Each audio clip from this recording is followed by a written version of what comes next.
Aku kerjapkan mataku yang basah. Ku kelilingi kamar dengan pandangan mataku yang dingin dan hampa. Mama, aku memanggil-manggil. Tubuhku terasa menggigil. Aku butuh mama. Tak ada yang mendengar apalagi menjawab panggilanku. Aku rasa hanya aku saja yang menghuni rumah saat ini. Mama entah kemana bersama suami berondongnya itu. Tapi itu lebih baik daripada Om Sony berada di rumah berdua saja dengan diriku. Aku jadi takut kepada laki-laki itu. Sepertinya dia menyimpan dendam kesumat di dalam hatinya. Tapi mengapa? Apa salahku yang membuat dirinya begitu dendam? Apakah karena aku meludah ke aspal waktu dirinya berbuat tidak senonoh kepadaku di depan umum? Oh, masa dendam gara-gara itu. Aku rasa itu hukuman ringan saja bagi Om Sony yang kurang ajarnya sudah melewati batas. Kupijit kedua sisi kepalaku. Aku semakin pusing memikirkan Om Sony. Lebih baik aku bersiap-siap untuk pergi ke kantor. Aku sudah bolos kemarin karena Om Sony memperkosaku di dalam gudang ketika aku ingin mencari foto. Papa yang sudah diasingkan ke ruangan agak gelap itu. Aku ingin memungut foto berfigura tersebut untuk kuletakkan di atas meja kamarku. Mengingat diriku yang tak suci lagi, air mataku bercucuran. Semangat hidupku menjadi hilang. Aku hanya termenung di sisi tempat tidurku. Air mata semakin bersimbahan. Ya Allah, bagaimana kalau Aldian tahu masalah yang menimpaku? Aku dan Aldian baru saja pendekatan dalam seminggu ini. Hanya menghela napas panjang yang bisa kulakukan. Harapanku untuk bisa menjalin hubungan serius dengan Aldian sirna di hatiku. Tidak mungkin aku mempersembahkan diriku yang sudah kotor ini kepada lelaki sebaik Aldian. Kukuatkan hatiku dan kubulatkan tekadku untuk tetap masuk ke kantor hari ini. Aku harus melawan trauma di hatiku agar aku bisa keluar dari ketertekanan. Aku tidak mau kehilangan pekerjaan. Karena kalau mama tidak berpihak kepadaku, aku sudah mengambil keputusan untuk pergi dari rumah ini. Aku bisa hidup mandiri tanpa mama. Untuk kali ini aku benar-benar kecewa pada mama. Aku mandi dan mempersiapkan diri untuk kantor. Pukul 8 kurang 10 menit, aku sudah tiba di kantorku dan menduduki kursiku serta langsung memeriksa laporan-laporan kemarin yang sudah menumpuk di atas meja kerjaku. Aku mulai sibuk dan sesaat bisa melupakan masalah pribadiku. Hai Shanung, kemarin sakit apa? Suara Aldian menyapaku. Ia baru saja masuk ke ruangan yang menjadi tempat kami dan beberapa rekan-rekan yang lain bekerja. Kurang enak badan, sahutku seadanya tanpa menoleh kepada Aldian. Aku menyibukkan diri dengan laptop yang ada di atas mejaku. Langkah kaki mendekat dan kurasakan hawa tubuh lelaki di sampingku. Aroma maskulinnya mengingatkan aku kepada Om Sony. Tiba-tiba keringat dingin mengucuri tubuhku. Aku sungguh ketakutan. Segera aku berdiri dan menghadapkan wajahku kepada Aldian yang berdiri di samping kursi tempat aku duduk. Aku menatapnya, tapi wajahnya yang kulihat adalah wajah Om Sony. Aku terkejut dan semakin gugup. Mungkin saja wajahku pias saat ini. Pergi! Pergi! Jangan dekati aku! Aku berusaha mundur ke belakang dan terus berteriak mengusir Om Sony yang semakin mendekatiku. Ada apa Shanung? Mengapa kamu takut padaku? Om Sony mencoba menenangkan aku. Rekan-rekan kerjaku yang lain yang sudah mulai berdatangan semakin banyak mengelilingiku. Wajah-wajah mereka nampak keheranan dan berbisik-bisik satu sama lain. Pergi Om! Jangan dekati aku! Pergi! Aku terus berteriak histeris. Wajah Om Sony kulempar dengan satu bendel kertas laporan keuangan yang tadi tengah aku periksa. Om siap, Shanung. Aku Aldian. Om Sony berseru dengan wajah mengerucut. Rekan-rekan yang lain berpandangan, dan tidak satu orang pun yang mau menyelamatkanku dari gangguan Om Sony. Ada apa ini?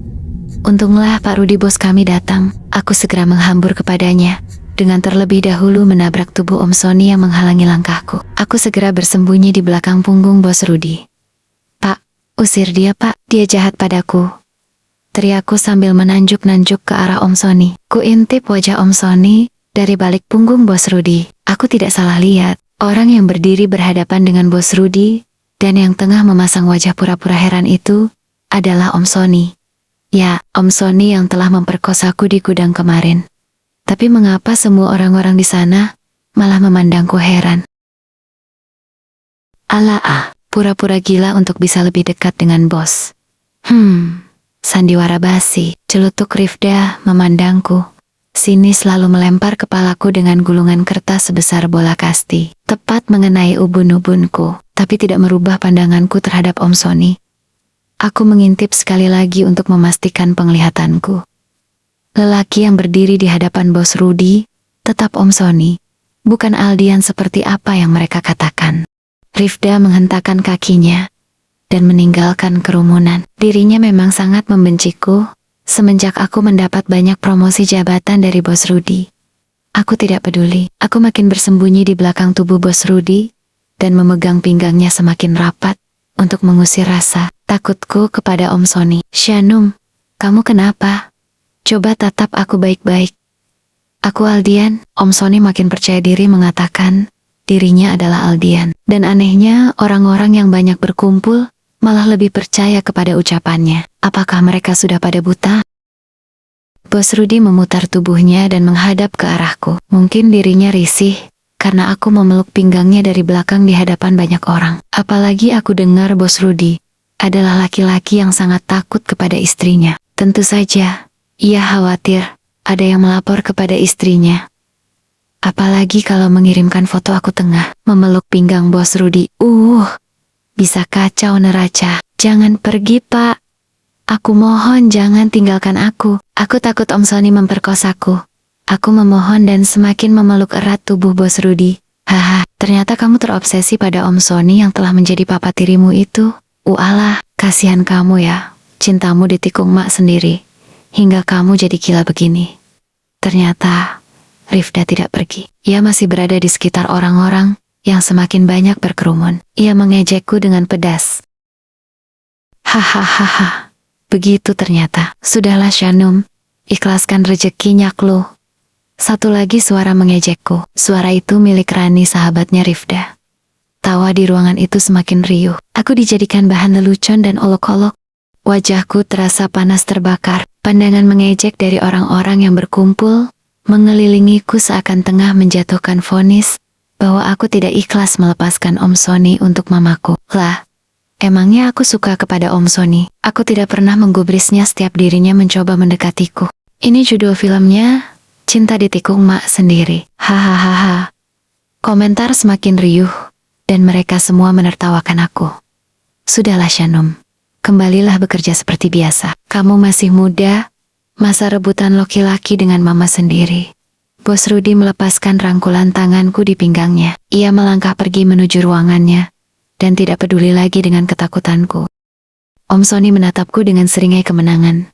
Shanum, kalau kamu masih sakit, pulanglah. Istirahat saja dulu, dan biar nanti aku yang memintakan izin kepada Bos Rudi. Ucap Om Sony pura-pura baik di hadapan banyak orang. Ya, pulang saja sana. Mungkin kamu terlalu rindu pada lelaki beristri yang cukup tampan itu. Haha, suara Benny ikut mengejekku. Laki-laki itu biasanya selalu mengejar-ngejar, bahkan mengemis cinta kepadaku. Kukumpulkan segenap sisa nyaliku, dan berlari menuju meja kerjaku, lalu menyambar tas milikku yang berada di atas meja. Lalu aku kembali berlari meninggalkan kantorku diiringi bermacam ragam komentar yang menyudutkanku. Shanum, tunggu, biar aku antar kamu pulang. Om Sony memanggilku dan berlari mengejarku, namun tangannya disambar oleh Benny hingga tubuhnya tertahan. Sudahlah bro, biarkan Shanum menyelesaikan cinta segitiga antara dirinya dan nyokapnya. Bukan rezeki lo, ku dengar celtuk Benny sambil terus menahan tubuh. Om Sony, aku semakin mempercepat lariku meninggalkan kantor menuju pulang. Bersambung. Jangan lupa subscribe.